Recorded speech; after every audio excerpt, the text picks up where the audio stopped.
Rreth 3 vite pas historisë së përfolur me Donald Veshajn, Beatrice Ramosa ka zgjedhur të qëndrojë larg vëmendjes mediatike dhe të nisë një jetë të re në Shtetet e Bashkuara të Amerikës. Kohët e fundit, Beatrice Ramosa ka dhënë disa sinjale që sugjerojnë se ajo ka gjetur sërish dashurinë. Në një postim në Instastory ajo ndau një foto me mbishkrimin "Të dua ty" në anglisht, çka nxiti aludimet për një lidhje të re. Sipas një burimi të sigurt, Beatrice është në një marrëdhënie të re me një partner të huaj, të cilin e mban larg vëmendjes së rrjeteve sociale. Miqtë e saj të afërt mbeten të rezervuar për të thënë detaje duke shtuar më tej misterin.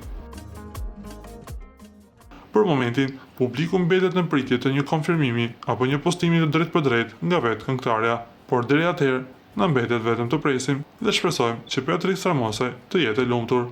Vlen të theksohet se që pas largimit të saj në Shtetet e Bashkuara të Amerikës, ajo është shumë afër fansave të saj, duke i mbajtur të updetuar për çdo detaj.